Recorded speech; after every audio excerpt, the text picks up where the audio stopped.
So leaving your warm homes to make the cold trek out here, I really, really appreciate it. So tonight's topic is Pyeongchang, and it is the host of the next Winter Olympics in 2018. Now, Pyeongchang right now is going through a lot of transformation, not only in its physical landscape, but the experiences and the emotions that the residents are going through to prepare for the event will be life-changing for them. It's a town of 40,000 people, but they'll be hosting the event for 10 days, and hundreds of people will be coming to this town, forever changing their memories forever.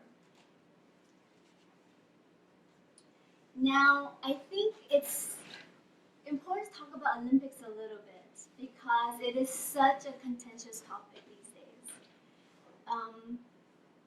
Olympic is such an expensive and costly endeavor, and not only in financial investment, but in time and labor.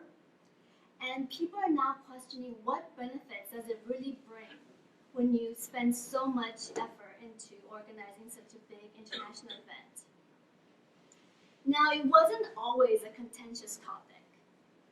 When it was reintroduced back in 1896, it was a way for nations to get together peacefully and have a friendly competition, showing their prowess not through violence or machines, but through athleticism. And through these events, it was a privilege and honor to host Olympics. And sometimes they use Olympics as a political mechanism. So for instance, if one of the nations misbehaved, they took political action. An example would be when Russia invaded Afghanistan in 1980, they were scheduled to host the Summer Olympics. President Carter boycotted the Olympics, and he got 60 other nations to join him on the boycott. And that was one of the lowest turnout in the history of Olympics. Now, perception of Olympics has evolved somewhat. Now people see Olympics as a way to boost their economy. And the reason people started to change this perception was two specific Olympic events. It was in 1984, Summer Olympics in Los Angeles, and 1988, Summer Olympics right here in Seoul, South Korea. Now, in 1984 Los Angeles Olympics, the residents weren't very supportive of the idea of hosting their Olympics in Los Angeles. So what they had to do is, rather than raising taxes to fund the event, what they decided to do was to get corporate sponsorships. And it was quite a success. And 84 Olympics is noted as one of the most profitable Olympics. Now, in 1988 in Seoul, it was equally profitable, but for different reasons. South Korea was trying to shed its image of a war-torn country, and they were also industrializing. And what they wanted to do was open their trade to other countries around the world, and they wanted to leverage the Olympics as a way to connect with other nations and shed a new image to the world. And they also took the opportunity to rebuild infrastructure in South Korea. And they were very successful, and it was also one of the most profitable Olympics in history. Now, my presentation isn't about Olympics. My protagonist is really Pyeongchang, and Olympics is really a catalyst for the change that the region really needs. And what I'll be talking about will be why Pyeongchang, like Ben said, and why they need this Olympics badly to make that change. So my sources were a lot of published articles that's been written about Olympics and Pyeongchang. I also resorted to a lot of GIS maps, which is Geographic Information System maps, which help me really graphically represent some of the mappings you'll see in my presentation. I also did many site visits to the area to understand what is happening in the landscape, to get a sense for what the residents are feeling, and to also conduct interviews. I was fortunate enough to do 5 interviews that were instrumental to my research. My first interview was Chen Mani. He's a very interesting and dynamic character that I had the fortune of meeting. He was someone that experienced the Japanese colonization. He also experienced the Korean War. And he went to UCLA to get his bachelor's and master's degree in political science, and he specialized in sports diplomacy. And he was quite instrumental in the 1988 Seoul Olympics bid, and as well as the 2002 World Cup, and for Pyeongchang Olympics as well. So he's a very knowledgeable person I had the fortune of meeting. And during our interview, he said something very interesting. He felt like Olympics may soon become obsolete. And when I asked him why, his response was, Olympics is becoming too expensive. It is no longer a successful mechanism for sports diplomacy that it once was. And it is no longer accessible for everyone to participate in. So it's a very interesting comment from someone that's been around and experienced for a long time. My second interview was with Yoon Kang-ho. He is an advisor to the president of the Pyeongchang Organizing Committee. So he's very knowledgeable in what's happening in the Olympics planning. He has also been involved with the Korean Olympics Committee since 1988. So he's seen the history of what's happening in Korea. And he has more of a macro view of what's happening with the Olympics. He feels that the Olympics could really bring global recognition to the region of Pyeongchang. And he feels like it's really going to boost their economy through tourism. So he's very hopeful of what the Olympics could bring for them. My third interview was a distinguished Professor Park, who is actually sitting right here. Thank you for coming. He has a very positive view of the Olympics as well. He's an idealist. And he says many interesting comments that kind of resonated with me. As far as the Olympics in the region, he said, if it's developed responsibly and sustainably, it could become something important for the region. And I think that is a key important factor to think about, because Olympics is contentious and a lot of people, it takes a village to really develop it. So you can't really control every aspect of it. But if it is done responsibly and sustainably, it can be impactful in a positive way. Now, Choi Tae-young was the head of the Olympics venue and planning department when I first met him last year. Now he has returned to his post in the planning department in the province of Gangwon-do. So he was born and raised in Gangwon-do. So he's very familiar with the region. He also is very supportive of the Olympics. He's an advocate because the way he sees the Olympic is a way to improve the quality of life for the residents there. So he's really he's really seeing it as a long-term vision and long-term goal for the region. My last interview was with a long-time resident of Pyeongchang. She didn't actually disclose how many years she's lived there, but she did tell me that she moved there right after she got married. She has 4 adult children and she has 2 grandchildren. She's been there for many, many decades. And although I see Pyeongchang as a rural town, she actually sees it as a place that's developed a lot since she's moved there. So she's seen a lot of changes that's already happened, even before the Olympics. And she was an interesting person to interview. When I talked to her about the Olympics, and this is a common response to a lot of residents that I spoke to, is that they're very reluctant to speak about the Olympics. And they're not comfortable disclosing their opinions. And I think they kind of want to sit back and see what happens. Right now, they haven't seen any benefits in their eyes with what's happening, because what's happening now is just constructions of venues. and there's still a lot of to be done for the town. So she wants to kind of see what's going to happen. And she's a stakeholder because she owns a residential multiplex building not too far from the Olympic Park. Now, to get to the meat of the presentation is the question of why. And there's two types of why questions that's kind of been floating around when I discuss my research with other people. The first why is, why Pyeongchang?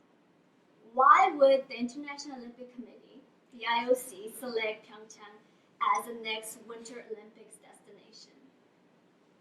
Because quite frankly, not many people know the region as a winter sports destination. You think about Europe, you think about Germany or France, Switzerland as a place where it's more viable for winter sports. So we're going to talk about why and address that question. And the other why is, why did the province of Gangwon-do, which is where Pyeongchang resides in, why did they want to take on such a huge burden of hosting the Winter Olympics? And we're going to talk about their reasoning of why they really want to take on this endeavor. So going back to the first why, I think it's important to talk about the Olympic bid process and why Pyeongchang Olympic Committee and what they propose to the IOC as why they should be the one to host, because it's a very competitive process. A lot of countries are bidding to host, wanting to host, so they had to have a really convincing argument.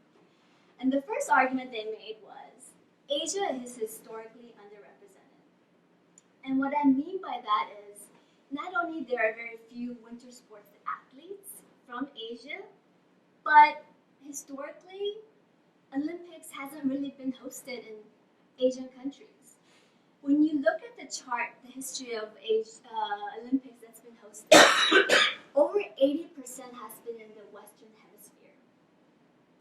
And if you just look at the Winter Olympics alone, Asia has hosted the Winter Olympics only twice. And both of the times has been in Japan. So South Koreans were saying, look, it's time to bring it back to Asia and to give us an opportunity to really grow the winter sports in the region. So that was one of the arguments they made. The second argument they made was, Pyeongchang is not new. South Korea is not new to winter sports, and Pyeongchang isn't new to winter sports. So when you map out these existing ski resorts in South Korea, there's about 21. And of the 21, 50% of that is in Gangwon-do province. And of those 11, 4 are in the county of Pyeongchang. So it's heavily densely populated with ski resorts if you look at South Korea as a whole. So they're not new to winter sports. The other argument they made was, we already have competition venues that are ready for Winter Olympics. So to host the Winter Olympics, you need about 12 competition venues. And they already had 6 they could offer immediately, rather than building all 12. So that was one of the arguments. But they went even further. They said, we have been using these venues to host international winter sports events. And if you look at the dates, it may be hard to read from people back there, but they've been hosting international competitions in these venues, and they're Olympic caliber venues. So they had a very strong argument in why they should be selected.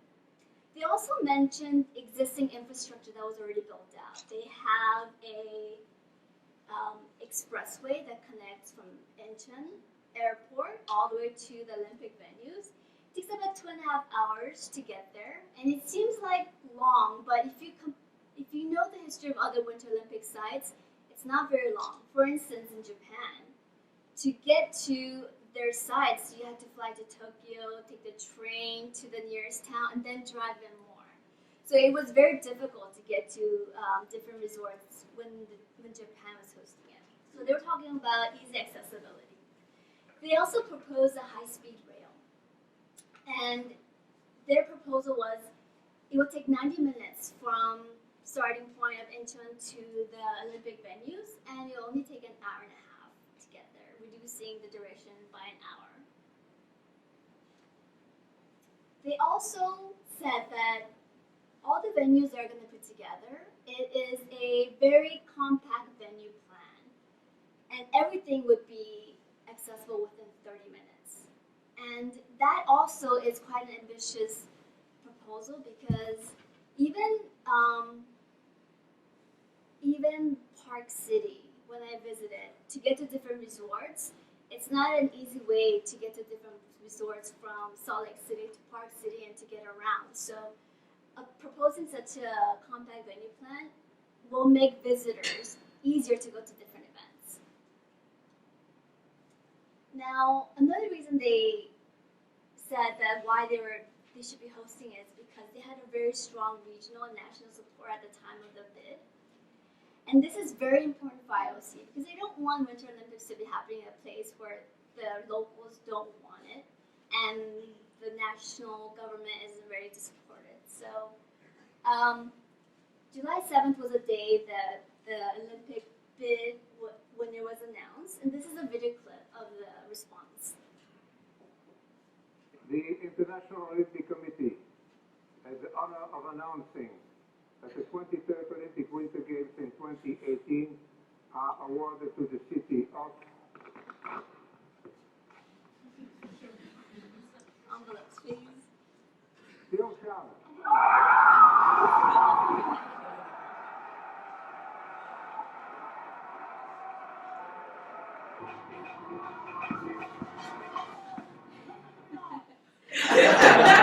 Yeah, so I read the articles and I saw this video clip of outpour of emotion and elation when the residents found out they won the bid. Now you have to realize by this time they had bid twice before. This is the third time bidding for the Winter Olympics, and to win on their third try, they were ecstatic, as you can see from the expressions. So yeah, over 90% of the province residents were in support at the time of the bid. And all the mayors and the governor of Gangwon-do were all signed off in full support of this event.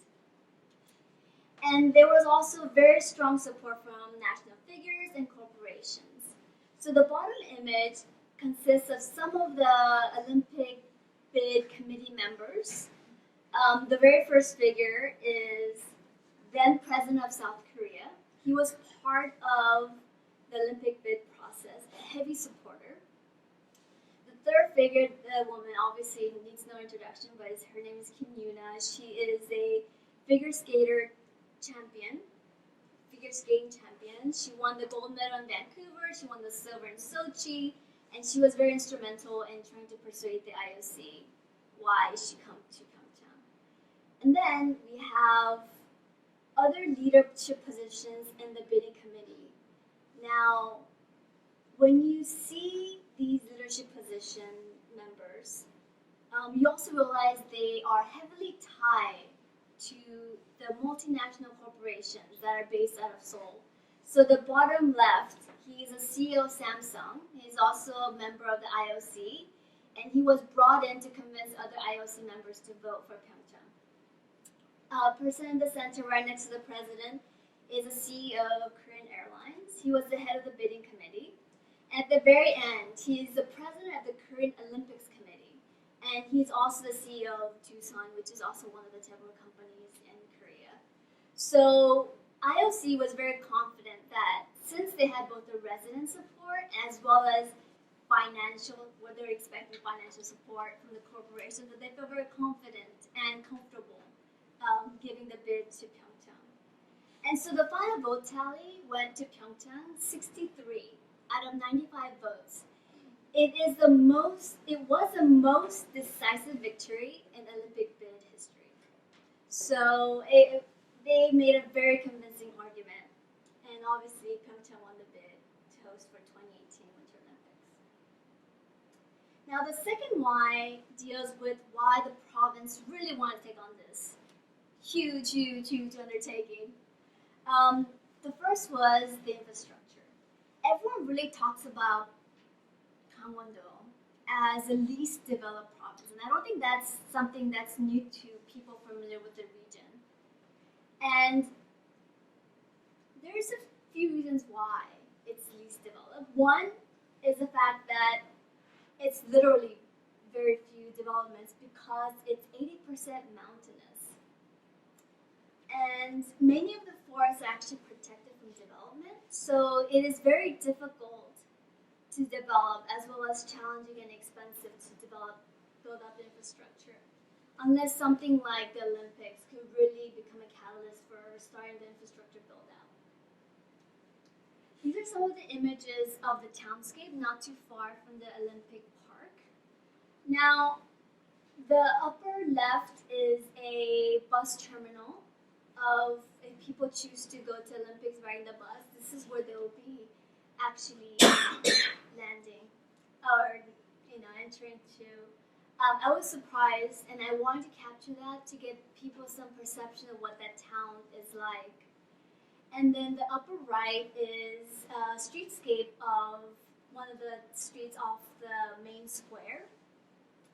And I mean, it's not outdated, but you can tell that it's 2 to 3 stories. It's hasn't been modernized in a while. And then the bottom right is not too far from the image above, and the streets still are unpaved. And you could tell that some of the materials that's being built or was built for those buildings are some of the corrugated metals, and the materials aren't sturdy and well insulating. So there's definitely a need to really readdress the infrastructure in the town. And the bottom left is an image of a minbak that I stayed in during one of my visits. So a lot of the guest houses are still very traditional in their form. So I think it kind of gives you an idea of what kind of lifestyle is being experienced in the town. Now, another reason why they wanted to host was opportunities. And when you trace the population trend from 1970s to 2010, which was right before the announcement of the bid, there's a population decline that's happening in the region, in the province. People are leaving the province to go elsewhere. So there has been a big population decline in the last 40 years. And when you break that population trend by age group, it's kind of hard to see back there, but what I wanted to explain was that from ages 14 and under, there is about 70% decline in population. That means families are leaving the region, which makes it very difficult to really grow the population. And then the ages 15 through 39, which is kind of a viable age for employment, they're all at least negative 30% decline. That means people feel like there aren't job opportunities there, so they're leaving. But what's interesting to note is that ages 40 and up, there's an increase in population. So there's a growth in population for older groups, and particularly 65 and older, there is 200% increase and above. So there is also something to know, which is the senior population is growing in the region. And so there's an inverse relationship that's happening that also needs to be addressed. When you look at the income per capita, Gangwon-do, based on the 2010 data, is ranked second to lowest out of all the provinces in South Korea. And when you look at the industries, you kind of understand why, because there isn't much variety. Right now, 70% of the industry is based in tourism and service, so that's hotels, that's restaurants, point of interest like tourism sites. And the other 30% are made up by our agriculture and fishing and professional industry. So not much options for people in the region right now. So there, you can kind of understand why people are leaving for other opportunities. Another reason was that they really want the region to have some global recognition. I mentioned before that it took 3 times to win the Winter Olympic bid. And one of the reasons why they lost the first few times is because they thought Pyeongchang was Pyongyang, which is really in North Korea. So for some of the IOC members, when they heard Pyeongchang, they thought, oh, Pyongyang, North Korea? Like, why are they bidding for the Olympics? And so it took a lot of effort to really help people understand Pyeongchang, and it's in South Korea, in the province of Gangwon-do. So they really wanted this global recognition to make sure where the region was. And they didn't only want global recognition to really boost the winter sports, but there's a lot of other things within the region that people should be aware of when they visit. They have a lot of Buddhist temples. They have, on the bottom right is the pagoda that dates back to the 6th century. It's in Odessa Mountain, which is image over here. It's really famous for some of the mountain farmers that still farm there for the rooted vegetables. And so there's a lot of other interesting and very diverse offerings in the region that people should be aware of as well. Now, I think what we all want to talk about is, okay, so they won the Winter Olympics bid. A lot of things are happening right now. What are the impacts that we're seeing right now? So we do see that there's some global recognition that's happening. New York Times just announced Pyeongchang as one of the 52 places to visit for 2016, which is a big deal because they really select elite locations. So for them to recognize Pyeongchang, there's already name being spread out there. Legoland is building their 7th global location, not in Pyeongchang itself, but in the adjacent city called Chuncheon. They're going to open in 2017. So they're really excited about that because it's going to bring more tourism to the area. They're also getting cruise ships to dock there. And another interesting thing is right here. It's an innovation center that they just built in Gangwon National University. And it's a data center. So it kind of gives you an idea, maybe perhaps other industries are interested in coming in and investing. So there's a lot of promise there. When you see the population impacts, after the announcement of the Winter Olympics, there has been a population increase into the area, not drastic, but you do see some trend of people moving in. And that's an indication of more jobs. However, I'm hesitant to go too much further into this data because you don't know why they're coming. And according to my research regarding regarding Olympics development in general, there's a lot of construction that's happening, and it could be a short-term burst. So we really have to keep an eye out on that number to see if there's a more long-term impact. As far as infrastructure, 70% of the allotted Winter Olympics budget has been dedicated to infrastructure. So about $4.3 billion of the $6+ billion budget has been allocated to infrastructure. So that's a lot of money going back into the province to really build out their infrastructure.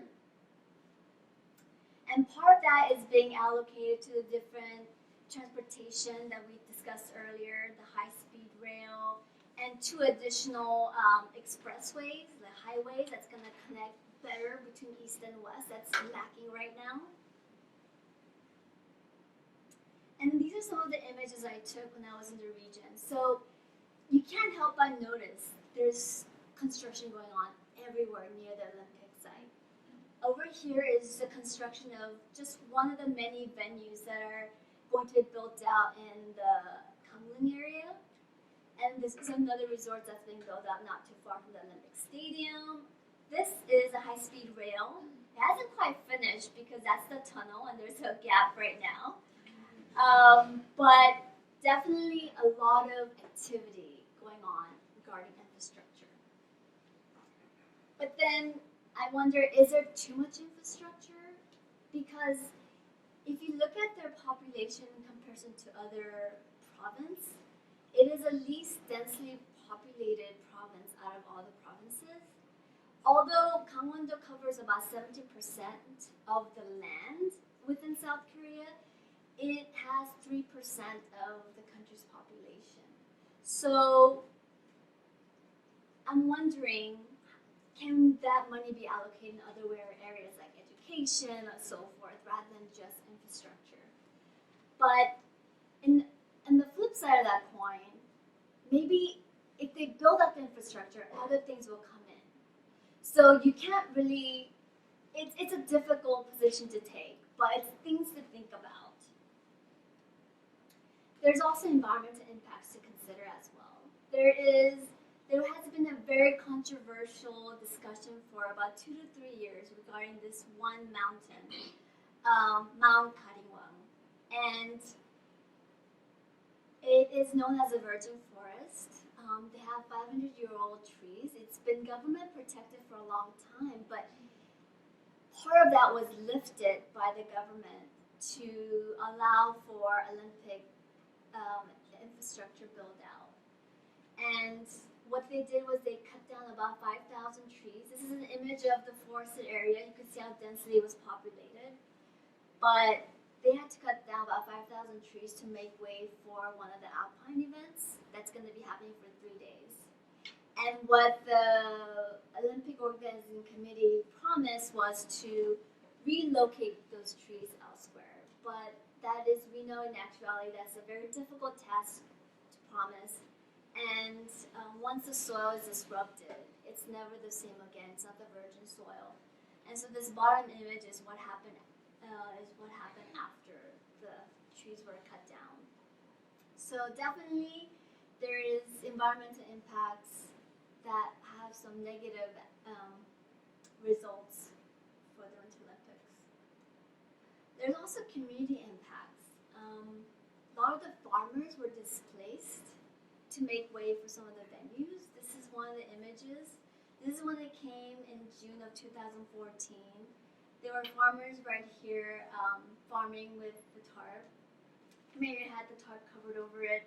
When I went back in November, when I went in June, they had already told me they were going to be displaced. When I went back in November, I noticed that the land was already abandoned. And when I took a closer look, it looked completely desolate.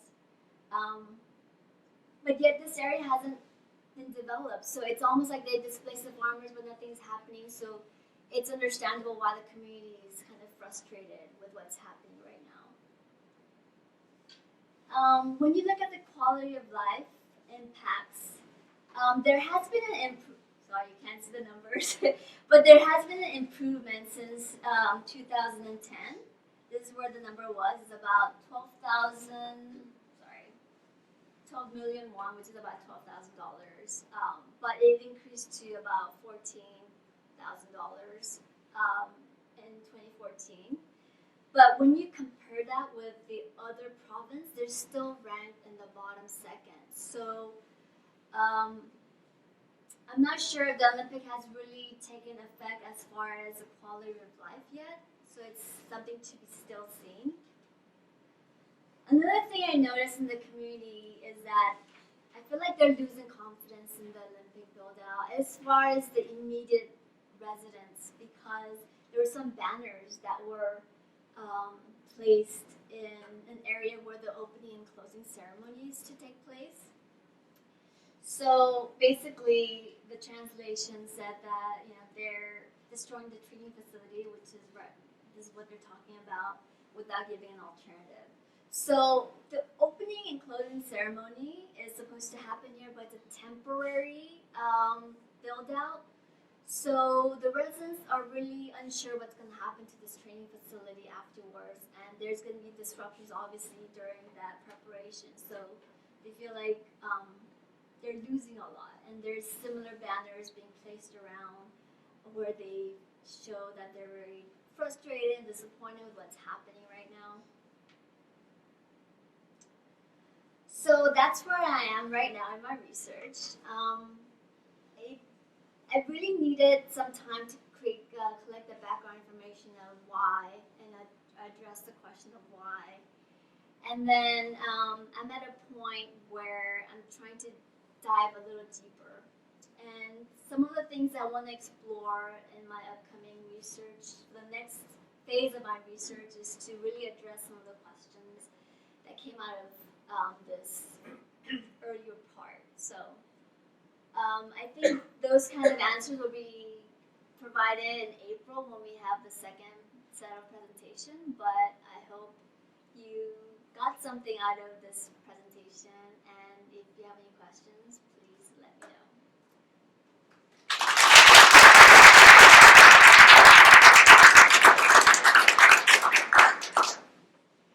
Yes. Are the residents, I mean, with some of the dissatisfaction that's clearly begun to emerge, are they wondering about the wisdom of seeking global recognition? I mean, the Olympics is fairly ephemeral. It will come and it will go, and it will be done. And what will be left?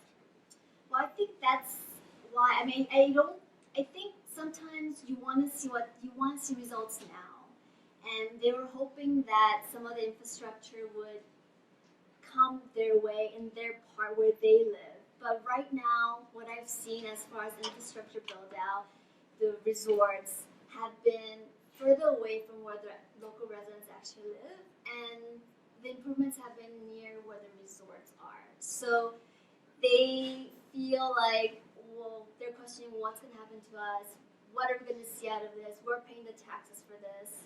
So, some of the impacts for Olympics can't be assessed immediately, not even immediately after the games. And it takes years to really see whether it was positive net or negative. And so it's still to be seen. And I think that's one of the next steps, is really to talk to more locals. They're reluctant to talk about it, but we'll see if I can get some of them out of their shell and to get some more questions addressed. Yes. What has history shown regarding these small towns that have hosted, have been built up and out solely to host these Winter Olympics? I think Sochi. Yeah, it's very interesting because Summer Olympics are always hosted in huge metropolitan cities. Rio de Janeiro, Los Angeles, Paris. So they're able to absorb a little bit more, and the impact of the Olympics really stays within the city. Now, for Winter Olympics, they're usually in smaller areas, less populated. So there have been different results as far as the success and the failures of Winter Olympics. One of the successes that keep popping up is the Salt Lake City. One of the things that made them successful was that they use a lot of existing venues, and they really built out the infrastructure, and they really had a good way to reuse the venues. They made it into training facilities.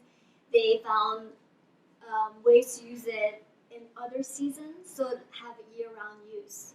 And when I researched about Pyeongchang, they're doing very similar things.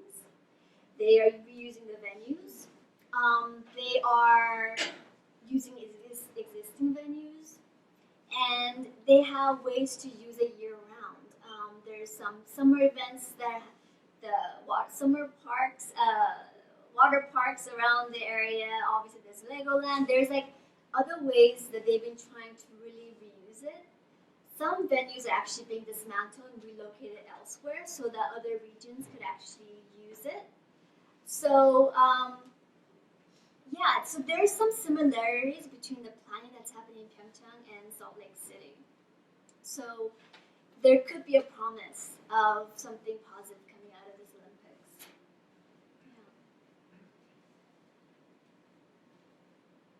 Yeah. Yes. How much is transportation going to play into this? You're getting several high-speed railways built that are going to bring people from the regions potentially after the Olympics go away. You have that potential. Putting a lot of the expectation that that's going to be the driving force. Yeah, I mean. After it leaves, it's hard to get in right now. The roads are blocked, and when you try to leave on the weekends, you can't get in. But you have a train, you can get in a lot easier. Is that part of the force? Yeah, I mean, people are very excited. People in the region are very excited. I don't think that's what I want. She can go to Seoul easy. Yeah. So there is let me see.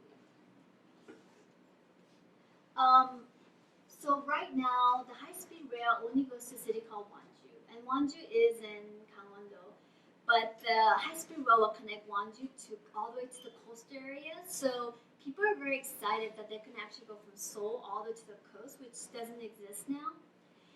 And even not just for the visitors, but even people within Korea are kind of excited to be able to get there easier. Is that what you meant? Yeah, I mean, just it seems to me like that's one that should be one of the driving forces. After the Olympics, how much that's going to play into bringing people out there, and tourism's going to still be the focus, right? Yeah, I mean, I think tourism is what they're really banking on because it's already 70% of the venue, and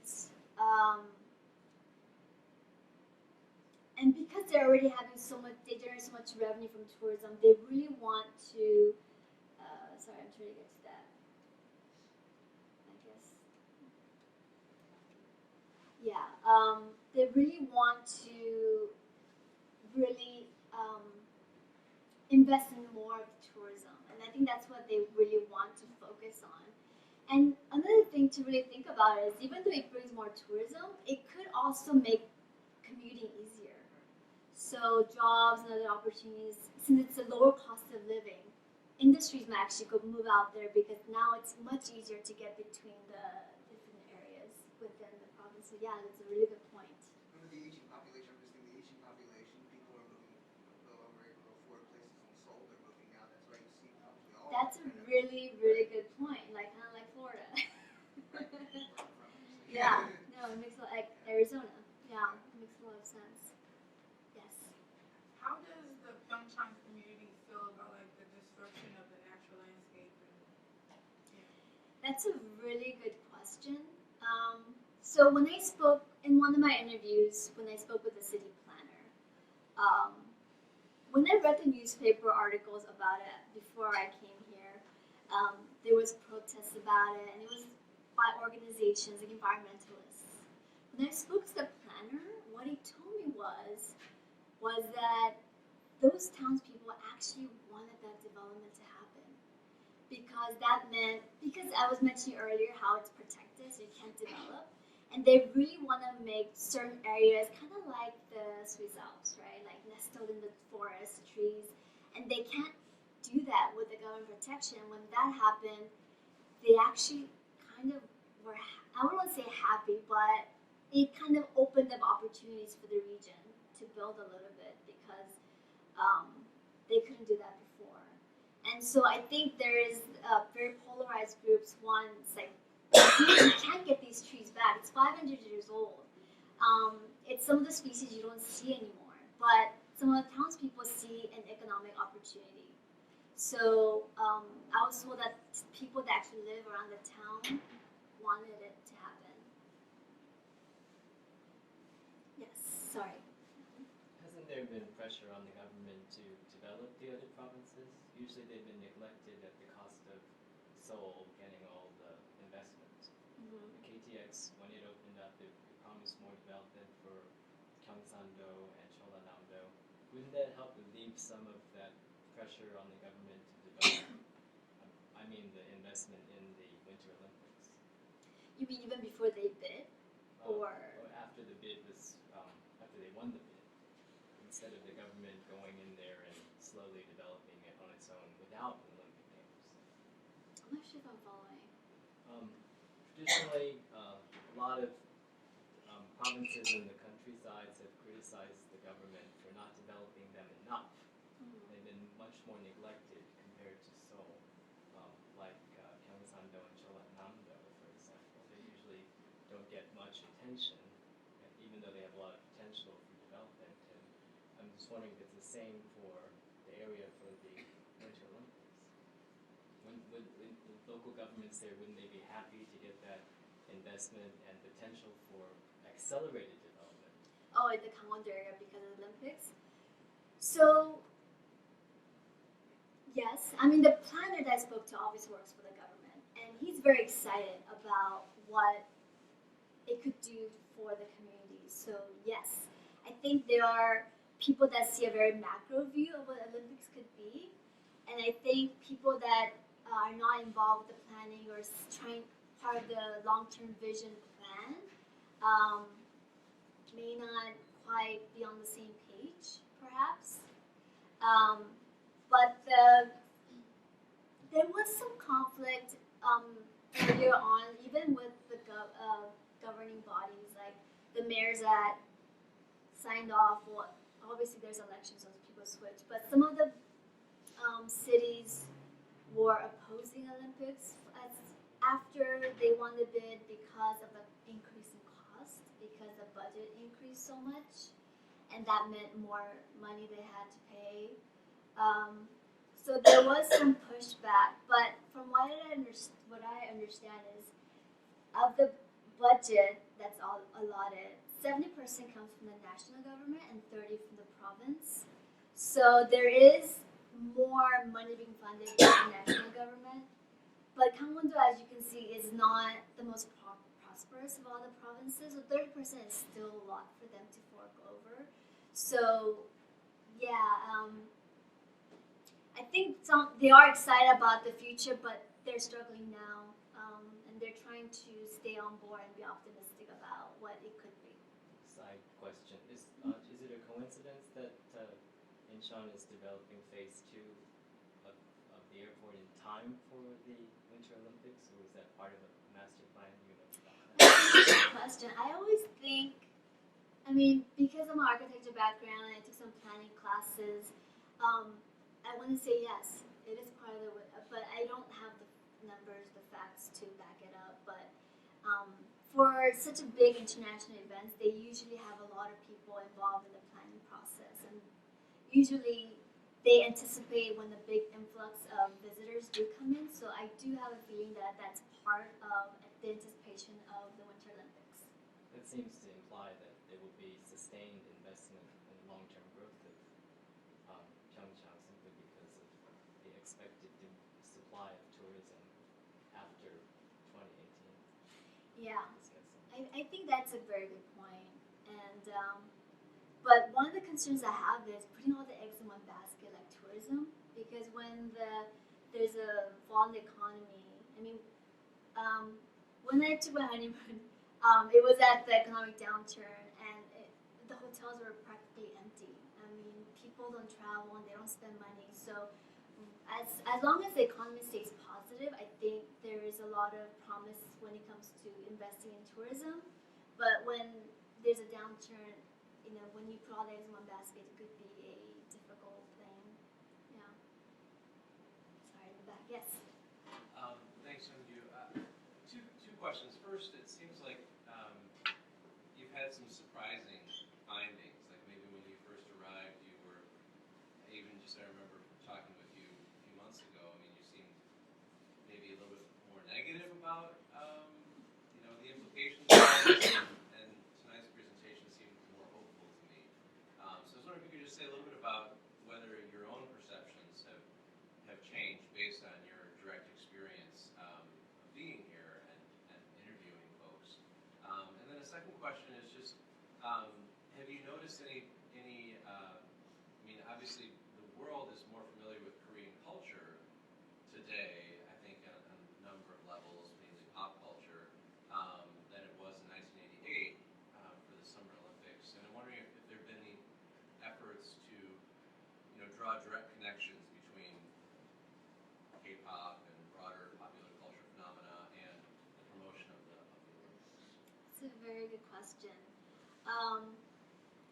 To address the pop culture first, they have brought a lot of what they call Olympic ambassadors, and they have brought Korean drama stars and other notable pop culture figures to become ambassadors for this event. They've also brought some other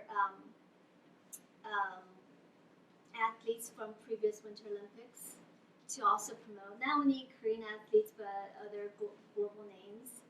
So they're really trying to make it not only about the Korean culture but also trying to make it very international, to bringing other, to generate a lot of interest globally. To address your first question about my perception, I did have, and still have, a lot of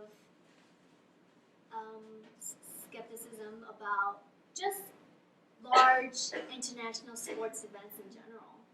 Not only about Olympics, but World Cup, Formula One. I mean, these are extremely large endeavors that occur once every 4 years, but obviously Pyeongchang is only going to be hosting it once, so the location changes all the time, and what used to be more about national pride and prestige and privilege to host, sometimes it becomes like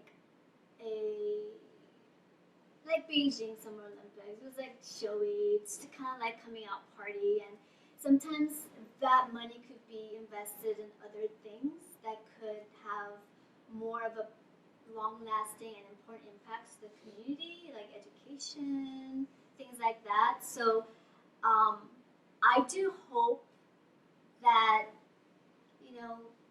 reading about and researching about Pyeongchang, I wanted to stay as open-minded. Even though I have certain doubts, I want to stay neutral and just try to talk about my findings rather than having a very strong opinion, even though I have certain opinions. But I want people to make up their own minds. I just want to spew out the facts and let them decide for themselves where they stand. And that's what I was trying to do. And I was trying to be a little more on the hopeful side so that I could balance my perspective a little bit tonight. And I am hopeful because I see the 88 Olympics, and it was kind of a coming out for the country. And I'm hoping that it will do something similar for Gangwon-do in the long run. And so I think there could be some great potential if done sustainably and responsibly. Yeah. Yes. I guess for the Olympics, for me, it really stands out as I really want to see more youth involved in sports. So I was wondering if I know you're studying the infrastructural impacts on the Olympics, but I'm wondering what about development in youth and sport? Has your research at all touched upon how have any of this pot of money, has it affected the population of youth going into sport, or has any of the money really affected youth participating in sport? I was reading an article, it just popped out 2 or 3 months ago, about bringing somebody over from Canada, and they're going to teach women ice hockey, and they're hoping to have an ice hockey team, which I thought that was awesome for Korea. But I was wondering, is there any other cultural impacts that are really happening with youth in sport? Yeah, and I think they really want the Winter Olympics to be a catalyst for some of those types of programs. Because, for instance, Kim Yuna, the figure skating champion, she actually had to train in Vancouver because there wasn't any facilities available here at the time. And so to have these facilities built out gives opportunities to actually create those training facilities and training programs. And for not only Korean winter athletes, but Asian athletes in the nearby region who don't have access to those facilities to actually come and leverage them. And as far as youth programs, I don't know about actual growth and interest in the region, but I know that they've started youth programs for children outside Korea who have never experienced winter sports to come to Korea and have experience within some of the existing facilities that were already available. So I think there is some beginning promise of something like that, and I think once the facilities are built out, and even after the Olympics, maybe that might be kind of the new opportunities that could start in the region. Yeah, I think there could be some potential there. But I think what's challenging is that you need trained professionals, like someone from Canada, to come and train other people to teach, because right now there aren't those skilled specialists right now in the region. And so someone like Kim Yuna, Professor Park actually we were talking, and he had suggested, why not give one of the facilities, a figure skating facility, to Kim Yuna, or name it after her, so she could actually run it. And so if we could do some kind of programs like that, that could really generate some excitement for the sport, kind of like what Tiger Woods did for golf in some ways. That was a major factor Nancy Green, who is an Olympian, she had a huge impact on Canadian youth growing up. In Canada, I was able to go skiing for free. And that was a program that was implemented in all of the schools. I probably wouldn't have gone skiing otherwise, but I would had the opportunity to go. So I was wondering if there's any social impacts, if your studies have ever questioned about, are there any impacts now, and maybe will there be in the future as far as training facilities? No, I haven't actually dived and explored in that, but I think that kind of raises some questions in my mind now that you brought it up, and I'll try to see if I can run across some of the things to see if some of the interest has sparked that. Yeah. Yes, Ben, and I'll go to you next. Oh no, I was saying let's take like one more question Okay, and then perfect. wrap up. One more. I was just curious, the steering committee, we see Samsung and other international companies that was really supportive of this, and then the development of the expressway and Kodo isn't very developed. Are you seeing any signs of them planning to do something in the future, maybe moving facility or thinking about having facilities there? That's a very good question, and companies like Samsung and Hyundai, they actually have a lot of subsidiaries, and one of the subsidiaries are construction. So even though they may not be actually relocating their office there, they're actually in some ways benefiting because I don't know who's building it out, but there could be some indirect impacts, positive impacts on them from the infrastructure build out. But actually, part of the next phase, I really wanted to research on who's actually building to see. Because of all these heavy players that were involved in the Olympic Committee, so what are the special interest groups that are actually partaking in this? And then one thing I know, Korean Airlines is actually designing the luge, there could be a lot of quid pro quo kind of happening as well. And maybe it's not necessarily a bad thing, but it's something to think about and how other people are benefiting in this Olympics development. So, okay, thank you so much.